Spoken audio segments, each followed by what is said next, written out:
Testing, 1, 2, 3.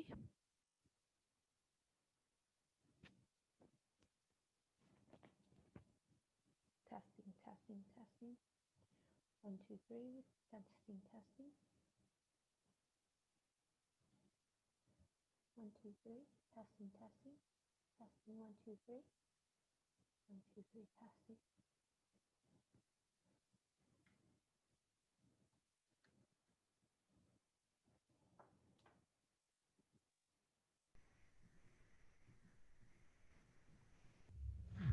And I'm going to figure out the whole live.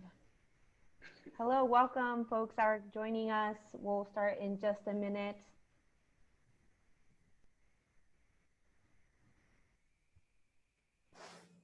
We're also preparing our social media Facebook Live at this moment. So please hang tight with us as we are figuring out this technology.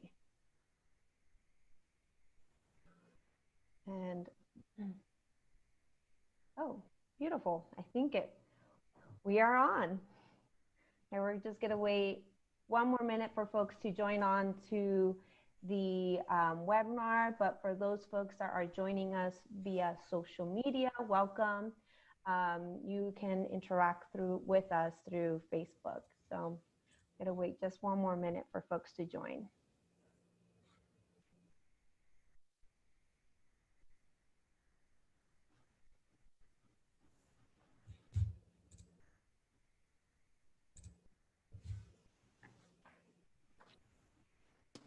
Hey, Ruby, did you ever get those numbers that I asked for you earlier? No, sorry. All right, we will get started. Welcome everyone joining us via Zoom webinar and also through Facebook Live and I believe even maybe YouTube at this point, but not quite sure. Welcome, my name is Ruby Mendez. I am with the ACLU of Idaho and I am the campaign strategist. This is our Fair Chance Employment virtual town hall. In other circumstances, we would be in person and greeting you. But given the circumstances, we are now taking advantage of the wonderful technology in order to connect with folks and being able to get to know each other, at least via these platforms. I would like to introduce our moderator, David Lunn, who is the Executive Director of Bar None. He is a current resident out in Coeur d'Alene, and he will be moderating our panel discussion and also part of our webinar as well. Just a few kind of processes of how folks can interact with us via Zoom. There in the bottom, you can chat with us using the chat box. Or if you have a question, either for myself or the presenters or panelists, you can use the Q&A box for you to write your questions, and David, our moderator, will designate those questions to the person indicated to answer it, or any of our panelists that may feel comfortable answering. For folks that might be joining us through social media, please comment in the comment box to put your questions. We have someone that will be checking those questions and will be sending them our way, and we will do our best to answer them. And so if you have any questions, please feel free to connect with us via the chat box. So without further ado, welcome to the Fair Chance Employment Virtual Town Hall, and I'll pass it on to David. All right, I am David Lunn. I'm coming to you from Coeur d'Alene, Idaho, and I'll be your moderator tonight. The purpose of this town hall tonight is to discuss fair chance employment and acquaint everyone with all the details, some of the ins and outs, and really explain what this legislation entails so that everyone will know going into the 2021 session what this could look like and why it's necessary. So part of the agenda we have tonight is to discuss why the reforms are needed. We're going to be hearing from people who are actually impacted by this legislation and what the solutions look like. Part of this legislation is to discuss some options for banning the box and furthering people's opportunity in the interview process to get their foot in the door, a leg up, so that they have that much better chance to gain meaningful employment. We're going to be talking about some of the ACLU subcommittee work that's being done, business endorsement outreach, and we're going to be discussing the various aspects of the legislation with our 4 panelists. So, without further ado, I will tell you who our panelists are. They are Representative Lauren Nekachia, who represents District 19 in the Idaho House. She was appointed as a state representative for District 19 in December 2019 and previously directed nonprofit programs specializing in state-level advocacy and research for healthcare access, children's issues, and responsible fiscal policy. Our second panelist will be Miss Erica Birch. Erica is a partner at Strindberg and Scholnick, a small regional firm focusing on employment and labor law. Since graduating from the University of Colorado School of Law in 2000, her primary focus has been litigating employment and civil rights claims. She moved to Boise in fall of 2007 so she could open up the firm's Boise office. She is the past chair of the Idaho State Bar Labor and Employment Law Section.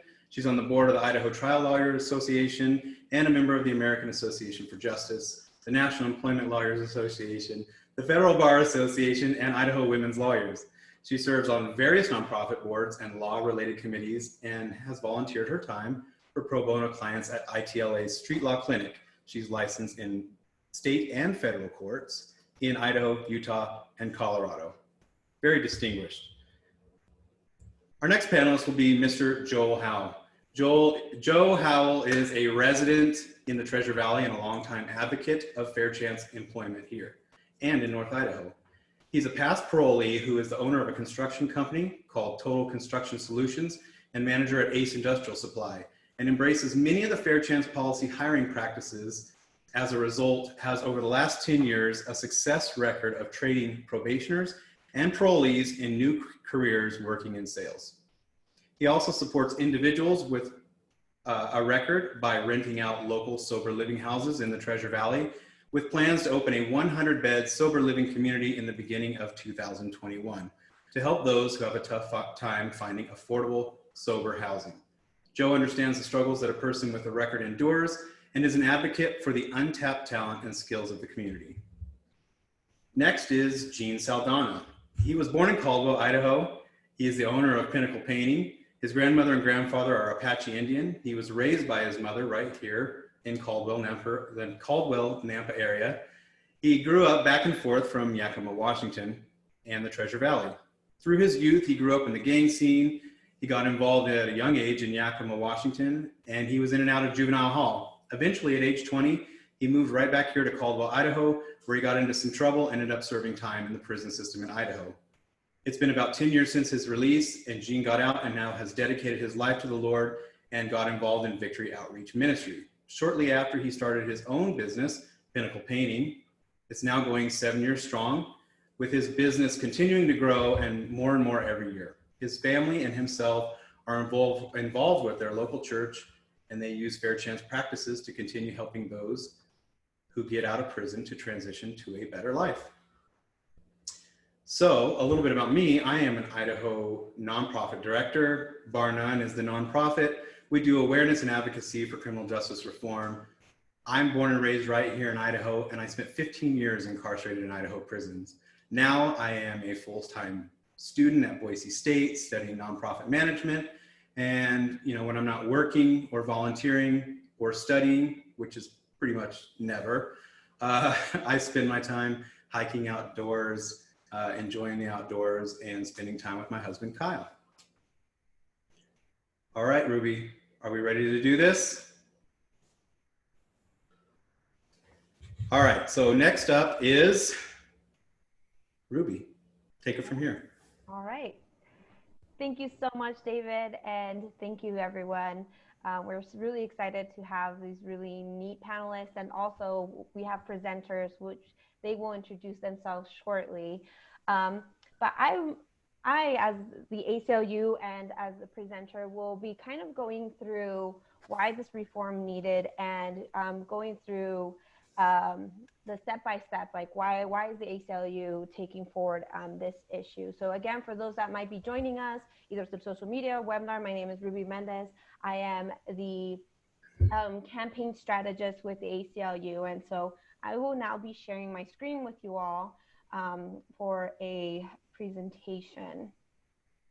Let's see if it, all right, wonderful. So in this portion of this town hall, I will be sharing why reform is needed and what is the state of Idaho in regards to Idaho prison population. But before going through that data and stats, I want to do just a quick recap about the ACLU of Idaho, because maybe some folks might not be familiar with us or the work that we do. And for those that do know us a little bit more, please bear with us. Maybe you might learn something new. So the ACLU National is the forefront organization dedicated to protecting your civil rights. It was funded in 1920 during the Palmer Raids. The ACLU of Idaho local level was founded in 1993. And so we are a nonpartisan, nonprofit organization. We love civil liberties, and we defend your rights through litigation, education, and lobbying. So each state has an affiliate, an ACLU affiliate that represents them. And so we are a awesome group of 9, and we do have a membership. So anyone that may be interested in the work that we're doing and staying in touch with us can become a member with the ACLU. Just to give a little background on the work that we do, particularly myself, and you'll hear also from my colleague, Roseli, is what we work in the legislative and advocacy program. We do a lot of work within the State House, so we do meet with members of the legislature, both fed and also both in the state and federal. We advocate for legislation that protects and strengthens our civil liberties and oppose legislation that would threaten our civil liberties. So our activities include lobbying at the legislature, analyzing proposed bills, and draft and present testimony. But I do want to really highlight and emphasize the work that we do in educating, organizing, and mobilizing the people. We will share our firsthand experience, particularly with Fair Chance and Roseli, and you'll hear from Roseli and also from Kyle about the work about mobilizing the people, because that is where the power lies. And so aside from being inside the State House and protecting your civil rights, we do believe that mobilizing and being able to organize and educate individuals about the system and being able to be involved in it is so important and powerful. And so I'm really excited for you all to hear about the work that we did along with some of our impacted folks in the inside. So let's go into now what I promised I was going to share, the stats and what is the current state here in Idaho. So last year, the ACLU of Idaho worked with our national organization along with other organizations to build the Smart Justice 50 state blueprint, which shows how a state can cut the number of people behind bars in half. So we do have an Idaho specific report, which is called the Idaho 50 state blueprint. And that will be now dropped in the chat where you can all check it out through our link and through our website if you would like to learn more details. But I will just be going over kind of the synopsis of what this blueprint report covers. So okay. So we know across the nation, we have a high mass incarceration problem, and Idaho is not behind on that. So Idaho prison population experienced an explosive growth in the recent decades. As of June of 2018, there are 8,616 people in Idaho prisons. Just recently, I looked at the Idaho Department of Corrections number, and I believe they're the numbers that they report for the fiscal year 19, now there is 9,027 individuals that are currently incarcerated. So there's a large segment of people imprisoned in Idaho and are serving time for nonviolent offense. And so we know that there is a huge problem here in the state of Idaho. And so let's talk about the demographics. Who's being incarcerated? So we know 1/3 of people that were in prison for a drug, 1/3 of people were in prison for a drug offense, and another 7% were in prison for an alcohol offense. We do know that 1% of Idaho's state adult population in 2017 was Black, and 3% of Idaho's prison population that year was Black. We know that the state has the nation's 3rd highest Latinx imprisonment rate as of 2014. And in 2015, Latinx people made up 15% of Idaho's prison population that year. Native Americans made up 4% of the state's prison population that year. And as of 2017, Idaho has the 4th highest imprisonment rate among women. And we do know and recognize that mental health and substance use are the issues that are prominent amongst those that are being incarcerated. So this is, again, a synopsis of what we are seeing, what the report provides in terms of who's being incarcerated and for what. But the blueprint not only provides a synopsis of what's going on in our prison system, but also what can we do to cut the incarceration in half, right? What is the path forward?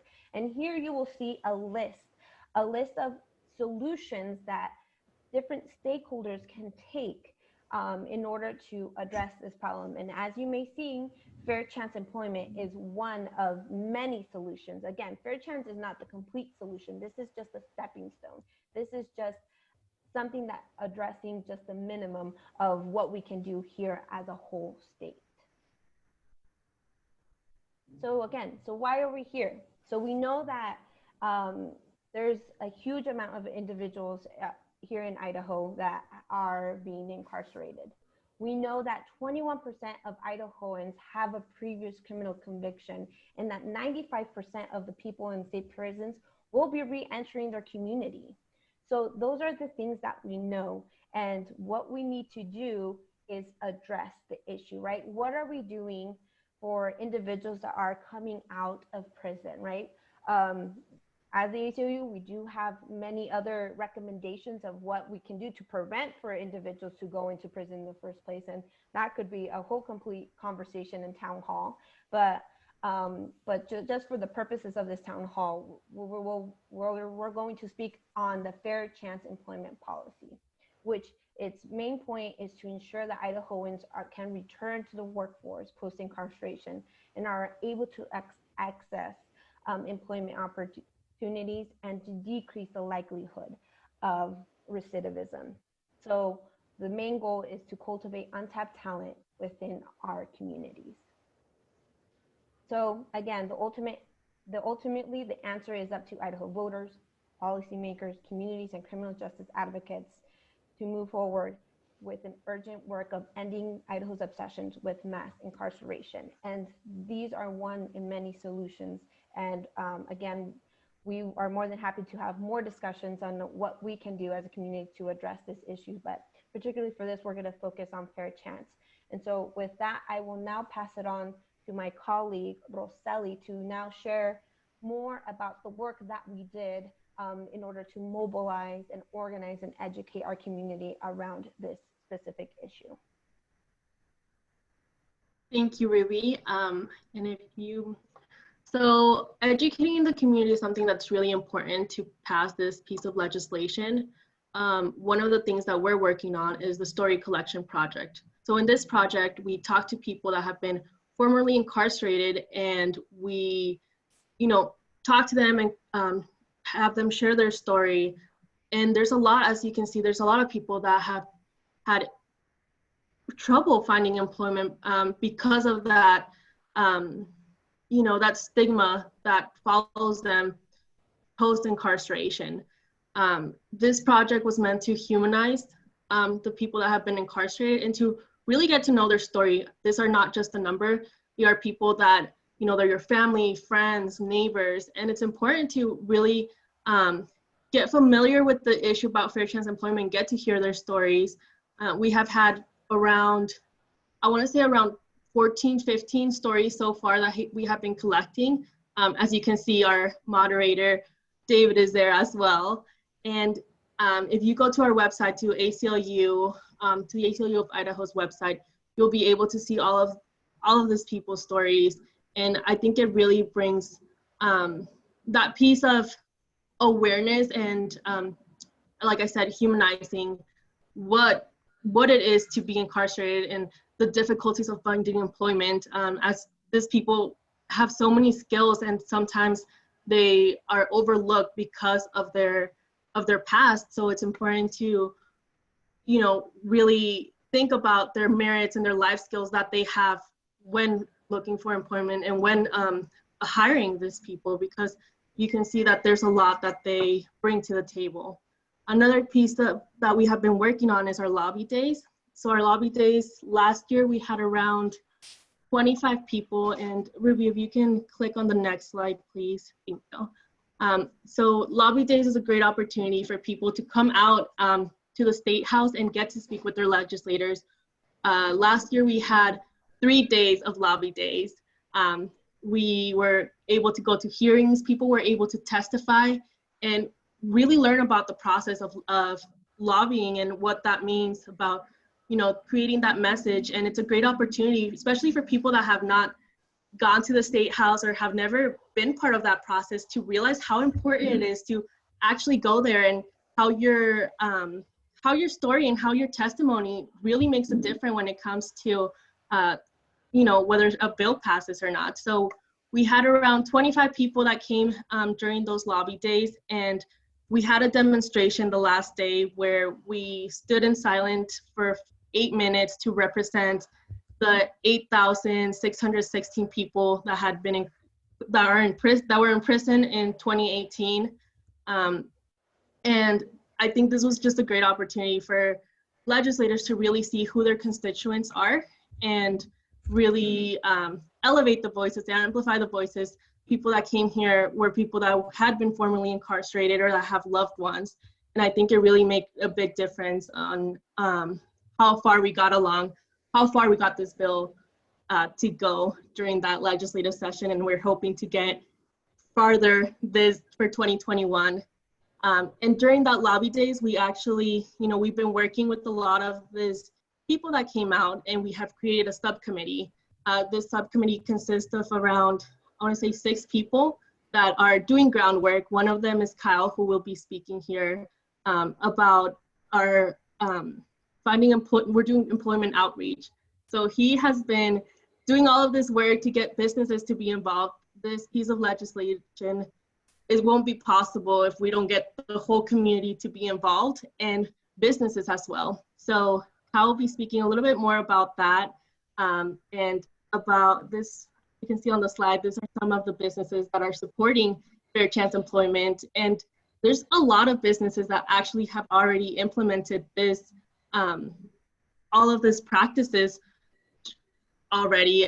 We have, you know, like you can see Falling Star, we have Fast Lanes, and we're really hoping to get this to grow even bigger. ACE is one of the big ones as well that Joe will be speaking about as well.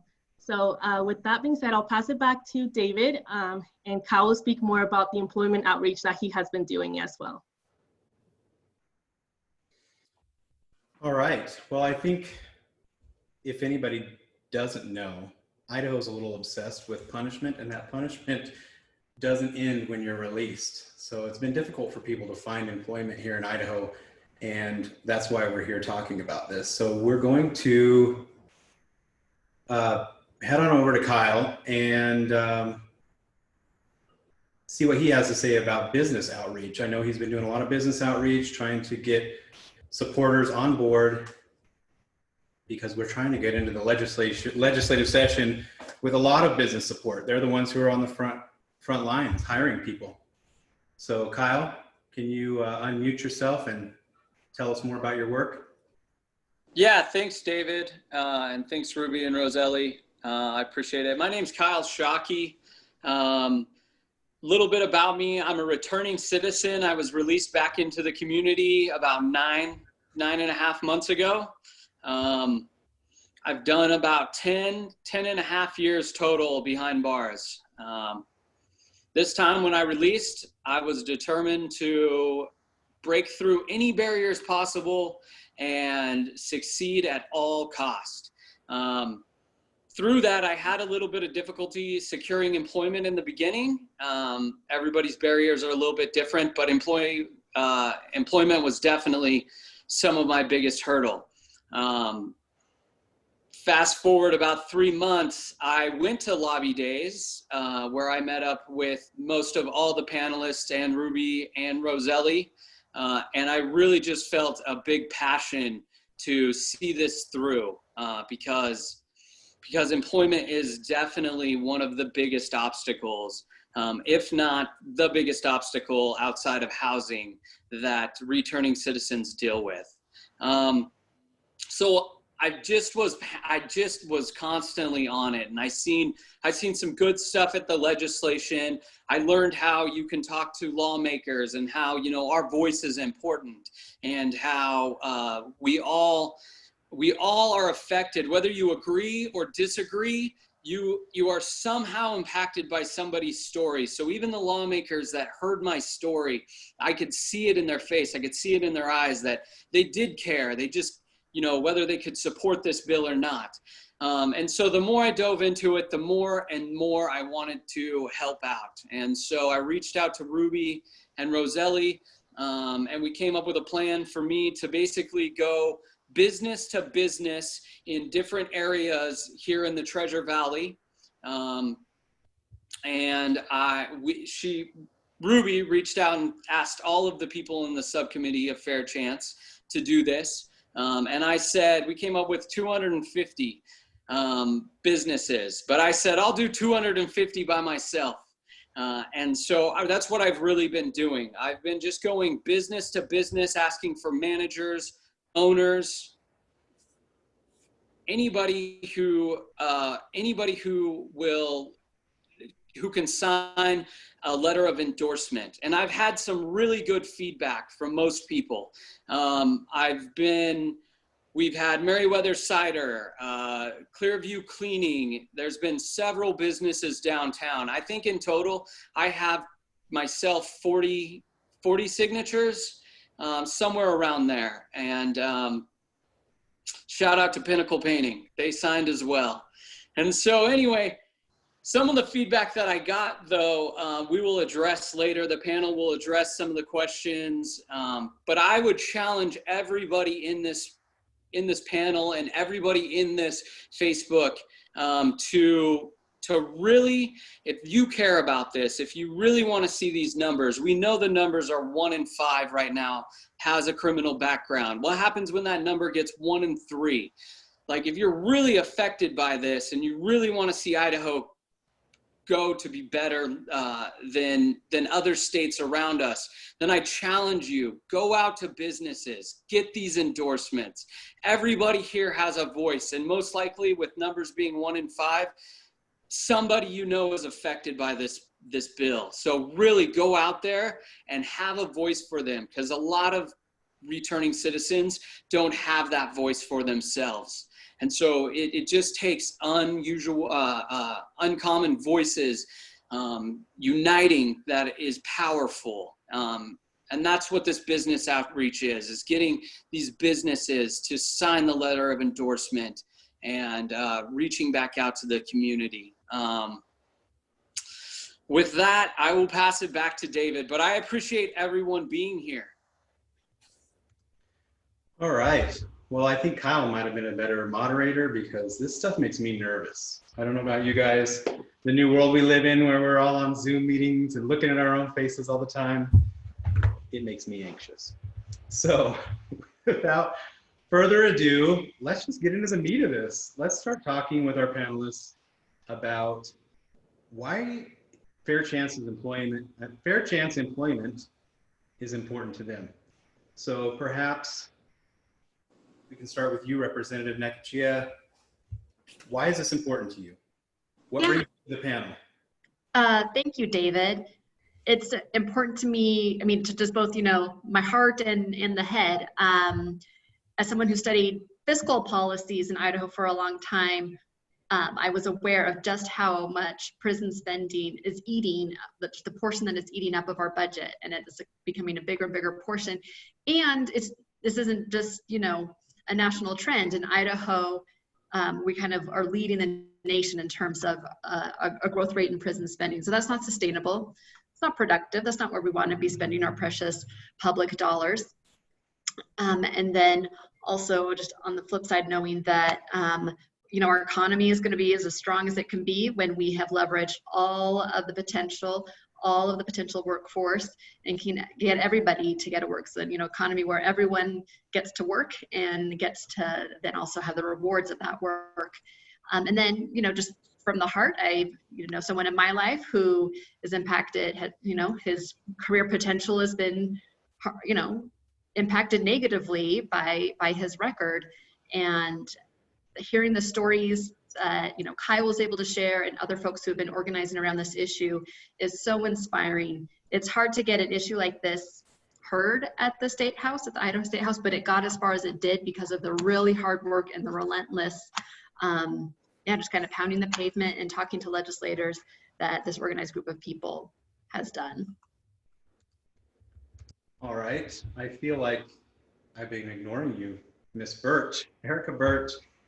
How about you? What brings you to the table when it comes to fair chance employment? What appeals to you about it?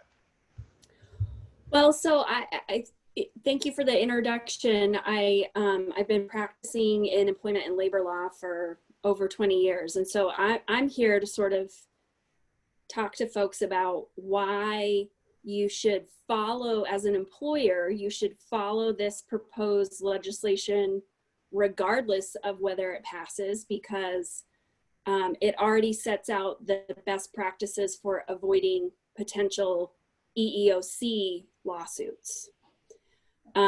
So most people have probably heard about the Civil Rights Act of 1964, which said that, you know, it's illegal to discriminate against applicants in employment based on certain protected categories like race or national origin, gender, etc. And the EEOC for a long time now has said that using somebody's criminal record, either on an application or during the interview and hiring process, can lead to what the courts call disparate impact discrimination. So there's two types of discrimination. There's the type where you are treating someone differently because of their protected characteristic. Example, I'm not going to hire any people of color at my place of employment. That's clearly illegal under the discrimination laws. But there's also something called disparate impact. And disparate impact is if you have policies or practices as an employer that even though you're not intending them to discriminate, they have the effect of discriminating against people. That's also illegal under the discrimination laws. So we know from the statistics that Ruby gave that people of color are disparately impacted by convictions and being imprisoned.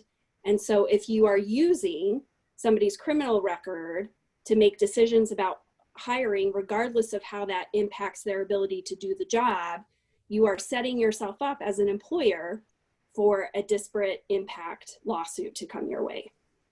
So I'm here to tell all the employers out there that you should be following this proposed legislation regardless of whether or not it gets passed, because if you're not, then you're putting yourself at risk for a discrimination lawsuit. All right, thank you very much. Next, let's go to Joe Howell. Joe, tell us more about why you wanted to be involved in fair chance employment. Thanks, David. That's a great question. And I wanted to be involved because I am previously incarcerated and I was released from Department of Corrections in 2007. And because somebody gave me a fair chance, I've been given a lot of opportunities. In February of 2008, I opened the first office for Ace Industrial Supply in Idaho and Boise. And I hired my first 6 employees from a prison work release center. And I got to work with those guys, and I wanted to teach them to have the same skills that I could have on, in sales, and give them the same opportunities that I've been afforded. And over the years, we've grown to 2 locations. We have an office in Post Falls now, who's run by a great office manager named John Winter. And he also came from a prison work release center. And I just get to watch everything that I do grow, and it changes a lot of other people's lives along the way.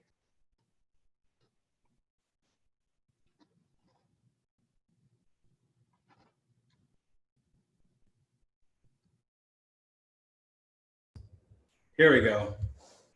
Next, let's go to Gene. Gene, you're up, man. Tell us why you got interested in fair chance employment. So for me, it was, one second. Yes, so for me, it was, people do change, and so it's not like, holding somebody for what they did in their past, like that's not where they are now. And so for me, I saw it happen with me, but I also saw it happen with people around me, and I know that that there's good in everybody. We just got to bring it out. And but like I said too, in the past, I wasn't given the opportunity that I knew I knew I can do this. You know what I mean? I'm like, this guy's up there doing it. I can do this, but I was never given the opportunity, even though that, even though they knew it, I knew it both too. I wasn't able to do it because of my past record. So, so it kind of set me back big time. And it kind of, hurt me, I'm like, man, like this is really impacted me in some way where I wasn't able to get in there and I wasn't able to sell myself. Like, give me 5 minutes with, pretty much anything, and in my business, I got to go out there and sell paint, and so I never really had the opportunity to go up and explain myself and stuff like that. But also, I was given the chance too as well by people that knew where I came from, and look where I'm at, and I'm thankful and I'm grateful for where I'm at, for the opportunity that I was given. And so it's kind of, handed down to somebody else. And it could potentially save a lot of people's lives, not just 1 or 2 or few. We just continue to do this, then I think that, we'd all become, it would progress us a lot forward. And so, yeah, I'm on board. I've always been on board right here with Joe. I was also on that business thing, and I'll continue from here forward, continue helping them moving forward wherever we need to do to try to make this go by. Because, potentially it could be some of my family members or some of my friends coming up too as well. So, yeah. All right, thank you, Gene. So we've talked about our panelists, who they are, while they're interested in fair chance employment. So I guess we should talk about what exactly is fair chance employment. So back to you, Representative. Can you tell us a little bit about what the law says? What are we trying to get past here?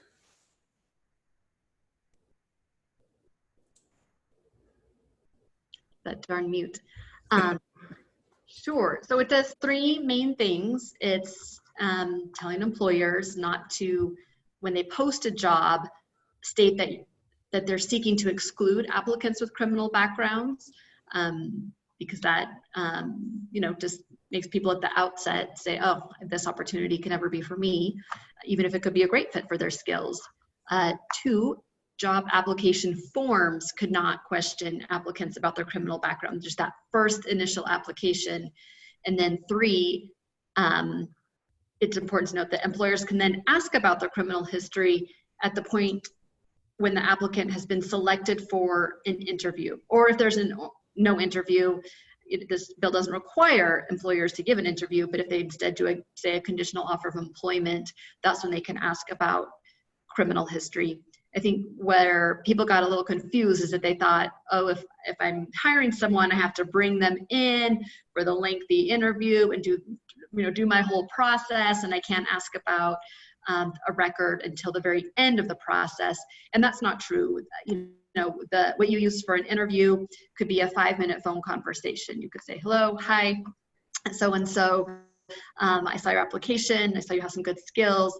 Can I ask you about your record, and whatever else they want to ask before having a, you know, an in-person or a lengthier web interview. I mean, the whole point is just look at someone's skills and their application before you eliminate them. Give them a chance. Just consider the application before you eliminate them outright.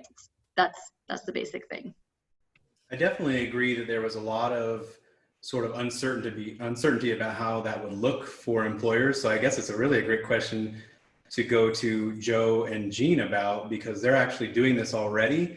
So they would kind of be a model for businesses that would be required to do this under the law. So let's start with you, Joe. What exactly does that look like when you hire people? Does it make the hiring process more expensive for you? Does it make it more burdensome for you?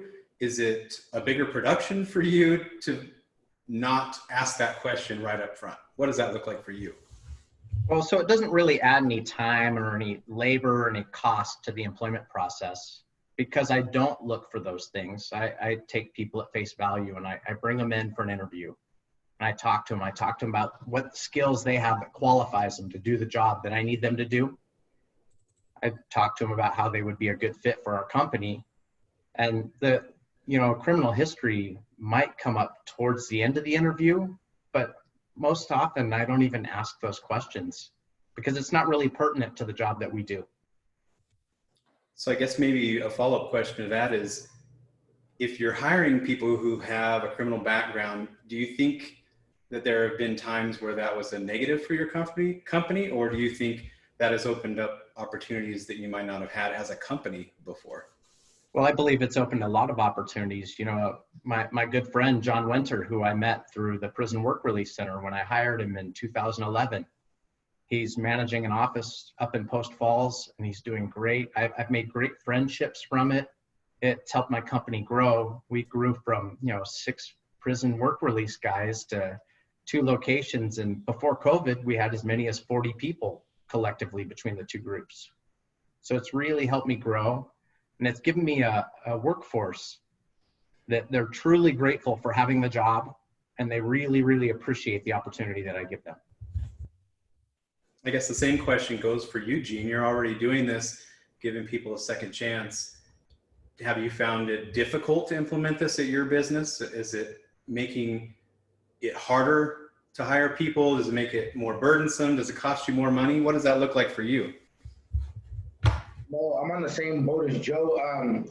Believe it or not, Joe will bring guys to me. A lot of the guys like Gene, I think they'll last. So a lot of the guys do come out that I get are grateful to be out free and working. And a lot of, majority of the times they're my best guys, like I say, because they're out, they're fresh, and they're excited, and, they're pushing forward.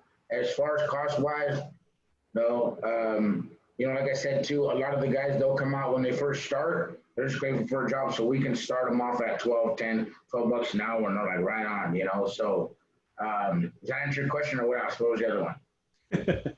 Yeah, I think that speaks to whether this has made the process harder for you or makes it more burdensome.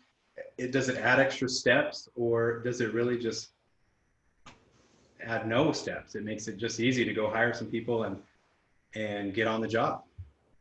Well, the only thing, it does make it kind of difficult that when you do kind of bring some, out of the few, you're going to get a couple that are just like, they're a couple bad apples, and then, we got to deal with them. And some of them coming from over there, they're not, some of them are very like, oh man, this, like as soon as you tell them, hey, I'm not working tomorrow, it's like they want to fight. Like, hey, hold on here, where they come from, but we're used to it, so we know how to deal with them now, and calm down. But that's really the only difficult. But like I said, a majority of them come out grateful, thankful, and they transition.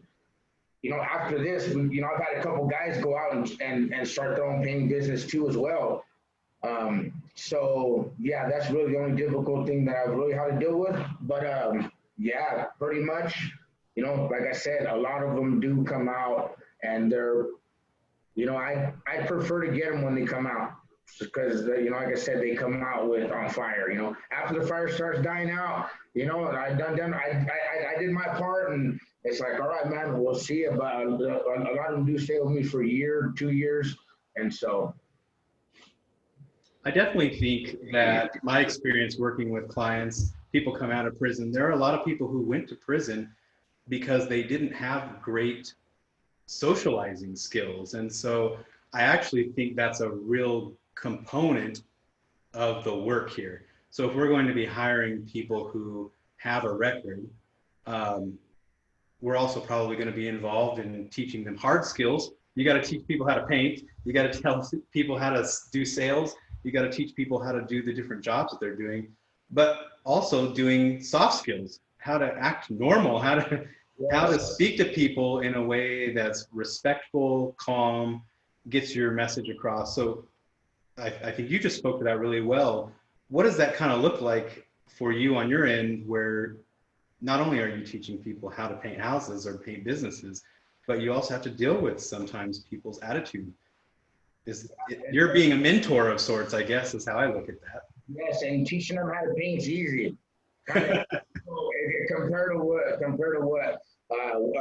you know what you said, because it is a lot of the guys coming out. We got to show them like, hey, you can't do that. Hey, you got to be on time. Hey, and to tell you the truth, I enjoy that too. Being a mentor, I've always been a leader and a mentor growing up. So me going out and helping people to transition out, I get more. I'm more happy about helping somebody go forward and life, you know, and say, hey, you know, than me making a buck on them. And that's probably why we do so great, because we're more focused on making these guys do good, you know, so you know, they don't have to go back and they don't have to deal with that stuff. But yeah, it's work. It's definitely work. I mean, from, you know, you know, make sure I'm bed by 10, you know, like, dude, are you up? Where are you at? Or, hey, you know, you guys need to get stuff, all that stuff, you know, it gets time consuming, but for me, it's worth it. It doesn't really drain me out. And so, but yeah, definitely the soft skills it definitely plays a factor big time. What do you think about that, Joe? Because I would imagine you're taking these people in and they don't have hard skills or soft skills. You can teach them hard skills maybe fairly easy. Everyone's been at a new job before and you go through training and orientation. What does it look like when you're trying to mentor them and teach them soft skills? You know, that's a tough line that we have to draw as an employer. You know, when do you get too involved in teaching of the soft skills and where to your maybe overbearing, right? So I think it's more of a showing through my own actions and the way I interact with people. But then when those individuals come to me and they come to me for guidance and they have questions, it's important to give them, you know, the right answer so that they can succeed. So that's how I teach the soft skills. And when people come to me and maybe they want help fixing their credit or whatever their dilemma is that they're encountering, maybe they have a problem with probation and they don't understand, you know, why their probation officer is being a certain way or how to even socialize, you know, in an office environment. You know, I have to work with those guys so that they can interact, you know, normally because they've been so used to institutional life.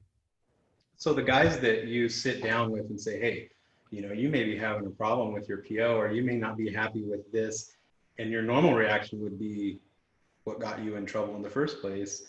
When you set people down and you start teaching them, you know, this is the appropriate way to talk to me, to talk to your fellow employees, or to talk to the people in your life that are important to you, do you find that that actually has an impact on the people that are sitting in the chair across from you? If the person is open-minded and they really want to hear what I have to say, then absolutely. But some people, they ask questions and they don't want to hear the answer because they're looking for validation. I can see that. So I guess my thought process is to go back to Erica, because I have a question about, you take these people, they come out of prison, they're interviewing for a job, and if we're not going to require them to check this box, does that affect our liability down the road, or does that not impact us as an employer, that we might be hiring someone that has a criminal record? Or is that all fleshed out because we're able to do background checks later on down the road. Well, so in my opinion on that is sort of there's this sweet spot as an employer. On the front end, if you are not following what this proposed bill would have you do, i.e. if you have a box that people are required to check on an application about their criminal background, you're setting yourself up for, as I've already said, a potential discrimination lawsuit to come your way. On the back end, what this bill would require you to do is you don't just eliminate people from the get-go, right? But if you're in a place where you're either interviewing candidates or you're ready to offer someone the job, it's at that point that if you do a background check or you ask someone about their criminal background, you actually engage with them in a process. It's called, the EEOC refers to it as an individualized assessment about, you know, what their criminal background. I mean, sometimes there are errors in the system, and all it is asking somebody, look, I pulled up your criminal history and it said this, and the person can say, oh, that's, you know, that person has my same name, but it's not me. But you engage in this process where you're evaluating somebody on an individual basis about, you know, first and foremost, the job requirements and how their potential history even impacts their ability to do the job, which should be the most important thing that an employer's looking to. But also, you know, how old is the conviction? What was the conviction for? All of these different individualized questions that you ask somebody. And if you go through that process and you hire somebody, there's no way on the back end, so the other side of the equation, that anyone could accuse you of being negligent in hiring that person, right? Because negligent means that you didn't do what a reasonably prudent person would do in a hiring situation. And if you've followed this process that this proposed bill sets out, you've checked all those boxes, you can't really be accused of having negligently hired someone. So this bill puts you in that sweet spot where you're going to protect yourself from a claim on the first end for discrimination and on the back end for any sort of negligent hiring issues. So this law doesn't require that you hire anyone. It doesn't force you. Oh, no, absolutely not.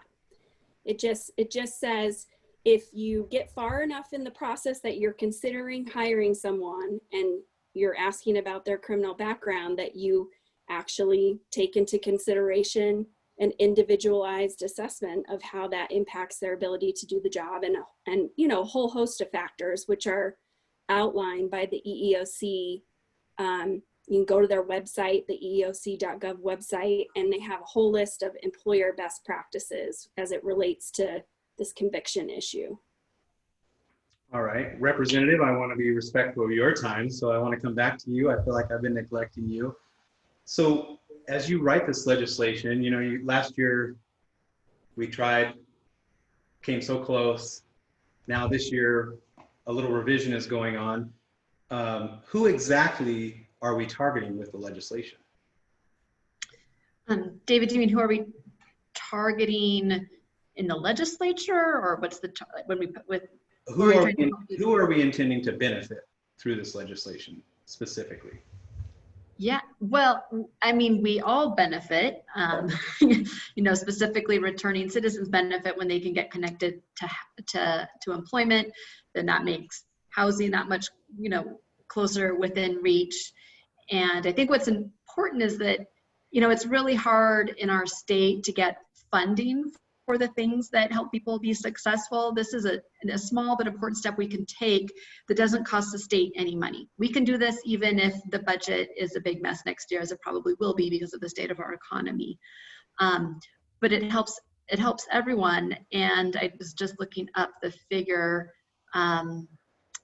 If Idahoans with a felony conviction were employed at the same rate as Idahoans overall, we could see an additional $540 million in wages generated annually in our state.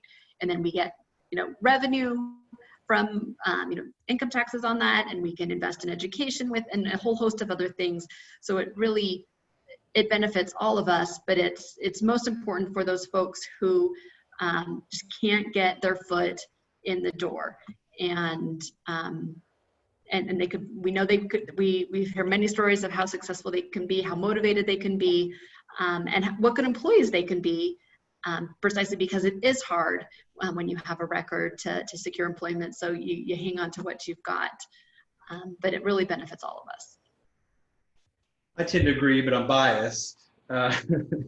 So all those arguments being made and checking off these boxes of this is a good thing, this is a good thing, this is how much money these people can make, they'll become tax-paying citizens or contribute even more to the economy and to the state coffers. What's the opposition? Why didn't this legislation make it through the 2020 session successfully? Yeah, so there are a few reasons. One, there's some ideology. Some of my colleagues have an ideology about just you never tell your business, never tell business anything at all. Just let them do whatever they want, full stop. And it really speaks to the power of the testimony that I saw some of those legislators who were so torn because they were hearing these stories and hearing how much of a positive impact fair chance employment could have on people. And yet they just couldn't get over this ideology of ever telling a business what to do. And then there were some more practical people who I think had misunderstandings about what the burden would be on business. We had a couple of amendments that we agreed to in the process because we could see that we weren't getting any, we were going to hit a brick wall if we didn't go the amendment route, even though that carried some risk, and that's how we ultimately lost the bill because when we went to the amending order, a poison pill was added. But the two amendments, one was from the Boys and Girls Club that wanted a very specific language saying that they were exempt, even though we have language around if you need to do background checks as part of your, for other regulations, you are exempt from this bill. And then the other amendment was just around the, some of the retailers wanted to get around this process for folks who hold master keys just for security reasons. They wanted to be able to put it up front in those job postings that a criminal background check was a requirement, and that they were going to ask those questions. But really, we did really for a first run that this passed through the Senate so handily, and that we got so far in the House is really, I think, a testament to what a good policy is and the compelling case that was made by all of the people who came out and testified. I agree. I'm curious though, what's going to be different in 2021? How are we going to get this through the second time around? It's a great question. We need to cut through some of that misunderstanding. We were also at a disadvantage because the House Student Rules Committee is a large committee. They also it's a pretty intensive committee. They have a lot of bills to hear. They have long meetings. We got put at the end of the agenda on a day where a lot of bills were being heard, and a good portion of the committee wasn't there to hear the testimony. I think if a lot of those people had been there, we might have had a different outcome, and we might have gotten out of the committee more handily and then had more support on the floor. We also, we're going to need bipartisan sponsors. That's going to be much, if we can get some bipartisan sponsors for next year, and I know that Ruby's working on that, and we're working on that. I think that will help us a little bit. The House, the majority party in the House, just the way it functions, it's harder as a Democrat to get something passed without Republican sponsorship. It's easier on the Senate side. One of the things that was brought up by one of the main opponents of the bill was that it impacted government differently than it impacted private business. So can you speak a little bit to that? Yeah, I don't see that at all. There was the suggestion that we make this only apply to government positions and allow business to continue to, discriminate and, not knock people out of consideration at the get-go if they have a record. And I know, consulting with Ruby, we understood that the stakeholders and the people involved did not want to make that compromise. And if we had to make that compromise, it would be much, much harder to go back and get this to apply to the, the whole economy as well. So I think we're in a better position for not making that compromise. There are a lot of public sector jobs that could have done a lot of good, but as you know, most jobs out there are going to be in the private sector, and we want we want fair chance employment all across the economy. I can agree with that. Erica, one of my thoughts as we talk about that is, you mentioned that employment law favors people who have a criminal conviction in that it provides some protections already. Other than that, can you think of other benefits to the employer besides just the legal one? Well, so right now, the anti-discrimination laws that would potentially come into play if you are having, people check a box at the outset. What this law would do is sort of even that playing field across all races, all national origins, all genders, all of those protected categories. So that's another added benefit. Right now, under the anti-discrimination laws, it's people of color who are, adversely impacted by this issue, and this law would make it so that, no matter the color of your skin or your national origin or any of those protected categories, an employer can use that, check the box function as a way to exclude you from employment. I think my next question will go to Jean. How are you, Jean?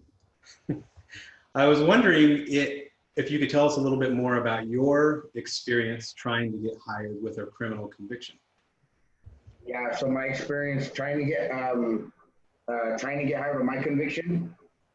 Is that what you said? Yeah. Yeah. So yeah, there's been times that certain jobs.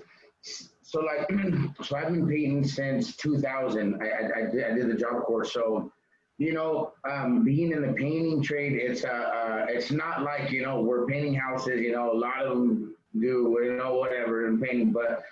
So there was a time where I was just done. I was so tired of painting. So I wanted to step out and I wanted to do auto body and I wanted to step out and do something different. And I was turned down, I was turned down because of that. I believe, and so a couple of different times, I wanted to try to get in somewhere and, it just wasn't happening, whether it was my criminal record or even being color or whatever it is.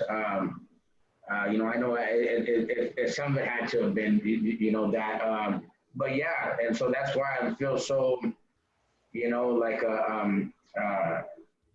want to help push this, so so it doesn't happen to somebody else, and because I know I'm qualified. I'll give me a chance, I'll take them on. But I wasn't given the chance, so but yeah, so that's why it's kind of sucked, kind of hurt my feelings, kind of brought me down, and then at times too, kind of steers you, start drinking, start doing drugs, you start going down a whole different path because you feel like, well, shoot, I'm not gonna be able to get up there, so, and it does take a lot of people out, if you let it, and so, yeah. Yeah, I tend to agree. One of the things that I spoke about in front of the House committee, and I think maybe the Senate committee as well, was that I lived in Boise. I'm a Boise State student. I'm qualified for jobs. I would apply at Boise State, and I would never even get an interview because that's one of the questions they ask. And when I moved back to Coeur d'Alene, Spokane is only 20 miles away, and Washington has banned the box. So my criminal convictions are old enough that I do not have to disclose them. And I applied at Washington State University and was hired at the interview. So I definitely know from personal experience what that can do to help someone get their foot in the door. If you don't have this blemish on your record, then they look at you totally differently. Joe, did you have any experiences post-incarceration with being discouraged from employment based on your conviction? Fortunately, I've been doing what I've been doing since I was 18 years old, and I built a good reputation. So I've never really had too many issues finding employment in the career that I do. I think that's rare, but it's a blessing, right? I think that sometimes the situation can encourage people to go and be self-employed because you don't really have any other options. But we know a lot of small businesses don't make it. So that's not always a great option either. I guess, Representative, I'm thinking, does this law affect anything other than employment? Is there anything else that it applies to, or is this specifically tailored to employment? Or is that designed to maybe dovetail into future legislation that might protect people based on housing or admittance to colleges or universities or things like that? This is just about employment. And you raise good points. If we're successful here, maybe we can look at breaking down some of those barriers in other areas as well. So if we get this passed in the 2021 session, and speaking that out into the universe right there, what will it look like when the law is actually implemented? What's that going to entail? When we get this passed in 2021, it's going to mean, 2021, we're kind of in a weird place in history with the global pandemic and everything. And so it's hard to predict exactly what it will look like in 2021. But we know that people will have a fair chance, have a fair shot. That people who have those additional obstacles, those additional barriers, it's been said that we have a legacy of policies that create barriers to success, to employment, on all of those things, especially for people of color, and the criminal justice system is certainly a piece of that.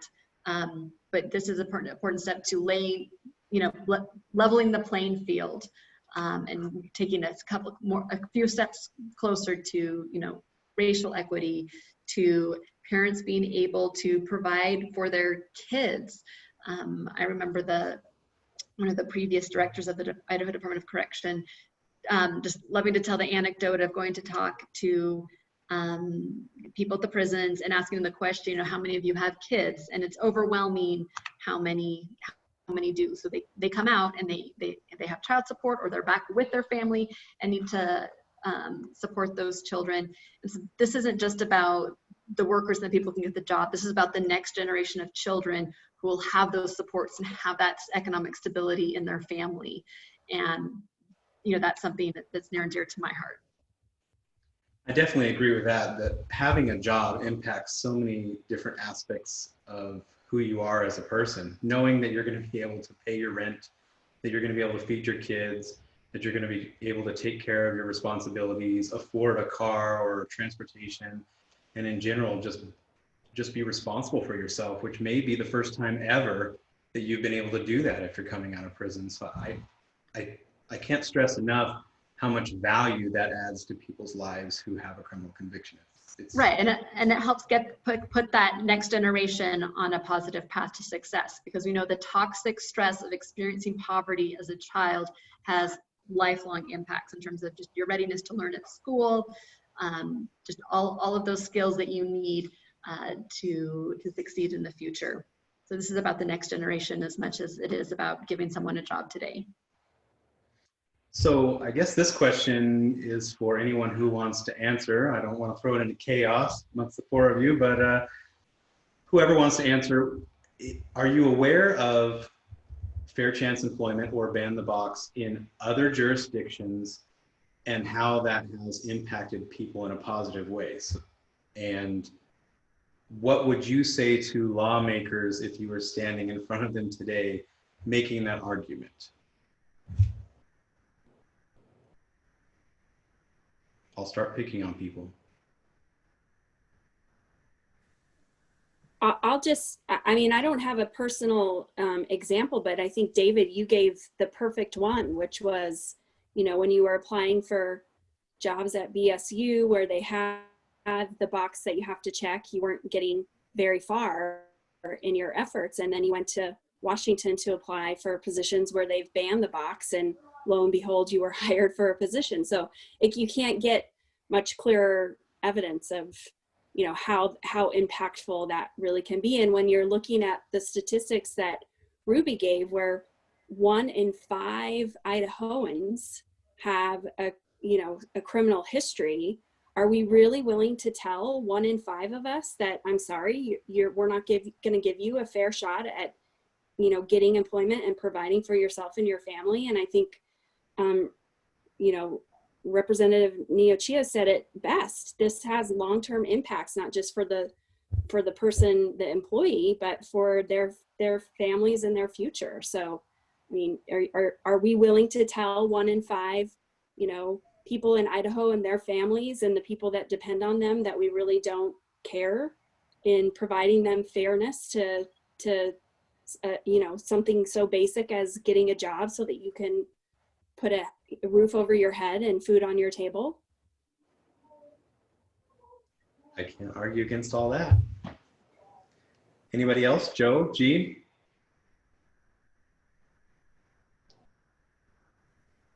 Well, I don't have any personal experience with other regions that have banned the box, but I know that this is more important than it's ever been. Last year, unemployment was at record lows, and with the COVID, we have unemployment. I mean, it's just surging throughout the state, and that's more and more people with backgrounds that are going to be passed over because of the number of people that are in the job market. So we've got to get this passed this year. I agree with that. So this is a great question for Joe and Jean as well. We know people who come out of prison. That's kind of the world that we operate in. Have you seen people come out of incarceration and not be able to get a job and be successful? And have you seen people who come out and are easily able to get a job, probably dependent upon their industry that they have skills in, and that impact their lives negatively or positively? What do you think employment does to someone's chances of success? Well, employment's an important part of reentry. You look at reentry, we have housing, we have employment, and we have social support. So employment is a big pillar that, you know, that those people need to rely upon.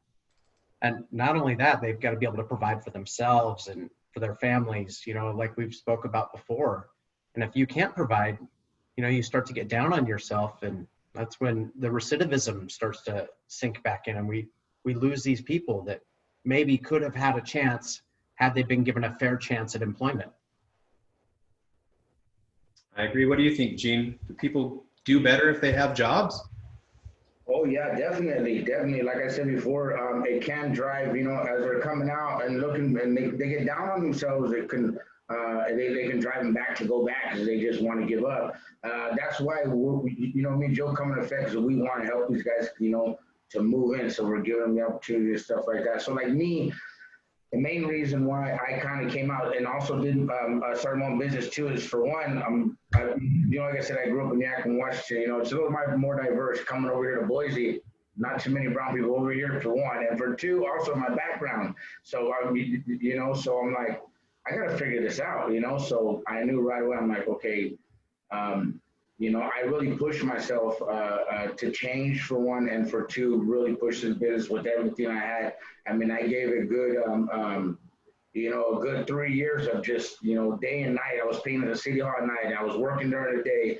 So it's kind of like, for the person too, it's how much do they really want it, you know? Like somebody like, I know it's hard, but man, you know, somebody really wants it, they're gonna get it, you know. But for somebody who's not as strong, then, you know, they can get burnt out and they can go back.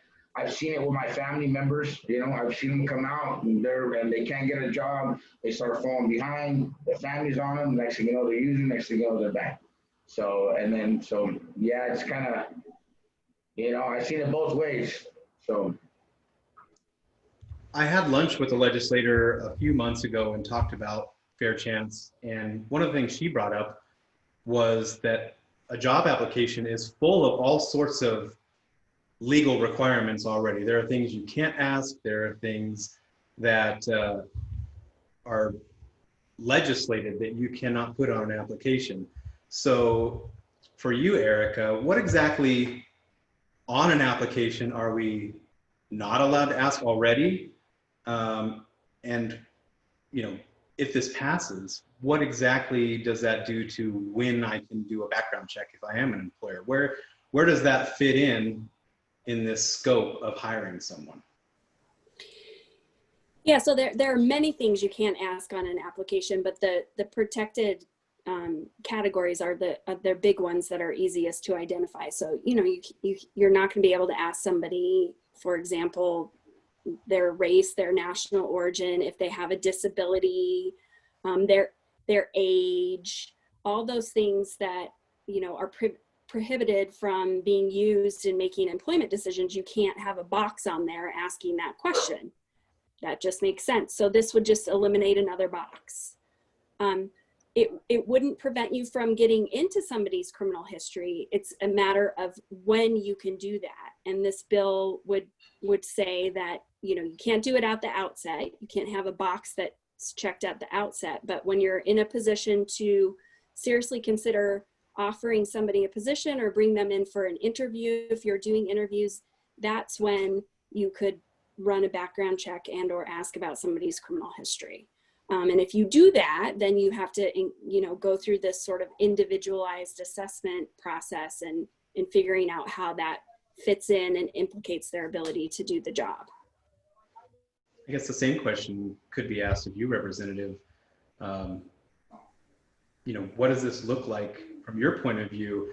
Is that an argument that sits well with legislators who maybe were already predisposed not to vote for another restriction, to say, well, this is just one of many restrictions that's already on an application. An application is navigating restrictions that protect people for reasons that are very important. We haven't, I don't think, and Ruby can correct me, but I don't think we have tried to use that message before. And I think a lot of Idaho legislators are already not keen on, you know, federal kind of, you know, federal law we're a little bit less interested in. But I mean, Erica's point that she made earlier is a strong one in terms of saying this can, giving people a fair chance gives you a better shot of making sure you're not in violation of equal opportunity employment. And it has, you know, for those of us who value diversity and want to, you know, make headways against, you know, just racial bias and get to racial justice and get to race equity, this is an important way to take a step forward in a way, because it gets rid of this kind of this filter that's knocking people out of consideration before you even meet them. But yeah, and we could play around with that message in terms of explaining it. You already have these laws. This is just one tiny, small additional thing. And the other thing that's important to note is that there's no big stick in this statute. There's no big enforcement mechanism or punishment. This is guidance for employers. You don't get hauled off to jail if you ask someone about the record on a job application. So this is a gentle, encouraging piece of statute. A nudge in the right direction. Mm-hmm. So we're at the end of our webinar. We are at the end of the town hall. So I really want to go around and kind of get final remarks from each one of you about if I missed anything, if you have anything that you want to say that I didn't touch on, and really just why it's important to you that we pass this legislation. So I guess we'll start with you, Representative.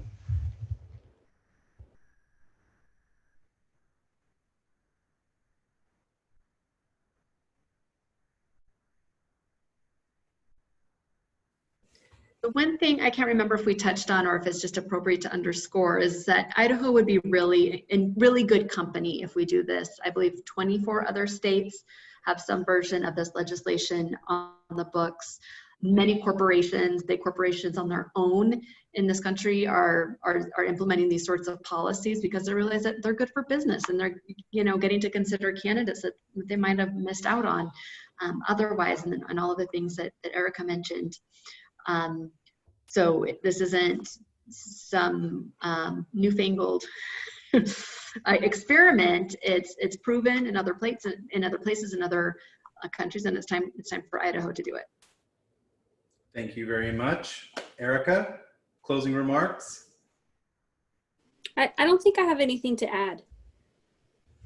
Okay. How But about thank you, you. Jennifer? Absolutely. Thank you for coming. Joe, what do you got to say? What's your final remarks?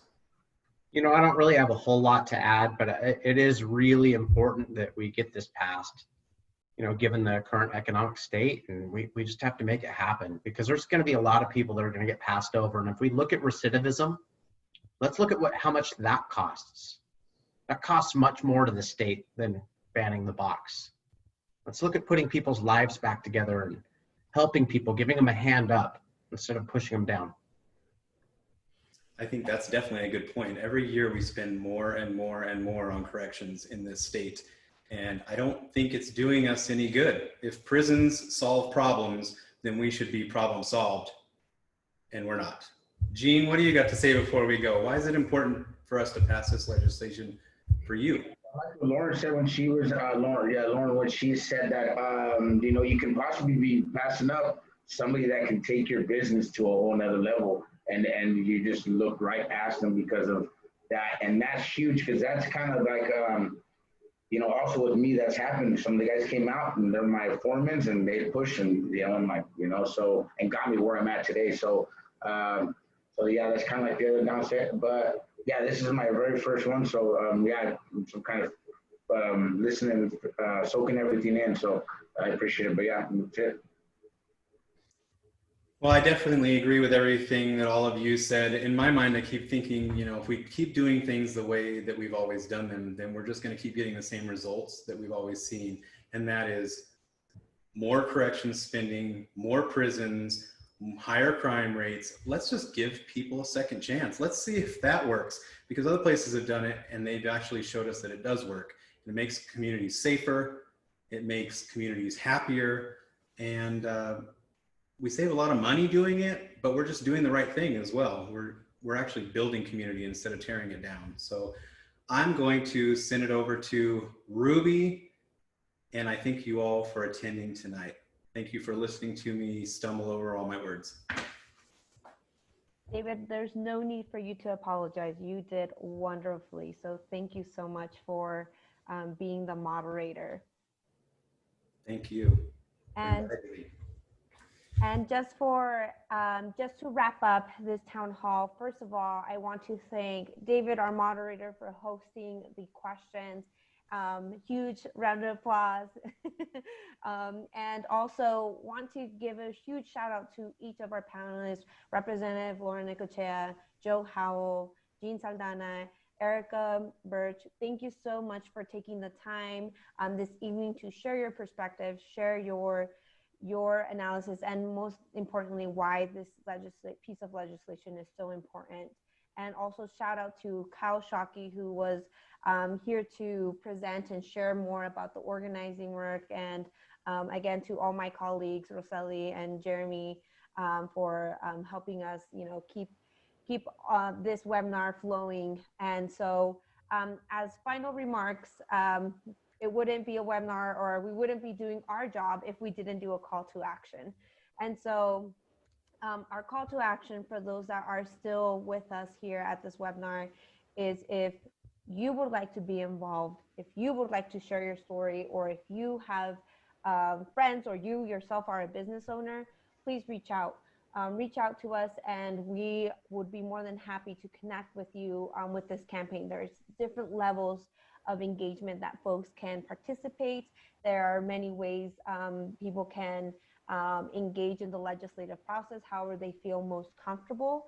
But more than anything, what we want is to engage the people to be part of this process, to advocate for such a very important legislation to give individuals second chances. And again, this is just a stepping stone. This is one in many things that we as the ACLU and as a whole, as individuals that are advocating for criminal justice reform, like there are many ways that we can work together to really bring changes into our community. And so please check out our website, acluidaho.org. You can find there our business endorsement letter. So there you can sign in either online, or you can download the PDF form and mail it to us. And so right now, Jeremy dropped the link for everyone to be more involved. And also, if you are in contact with a lawmaker, or if a lawmaker's on right now, like, we ask you to support this piece of legislation. It's so important. We need this in order for our folks from the inside who will be released at some point to reintegrate back into the community, and for those that are already out in the community and trying to find their way back in. So again, we thank everyone that was able to participate and ask questions. Again, huge shout out to everyone that made this possible. We hope that you all have a great evening, and please stay tuned for more information about how you can engage on fair chance employment this coming legislative session. And with that, we say good night, and we will be in touch soon. Bye, everyone. Thank you.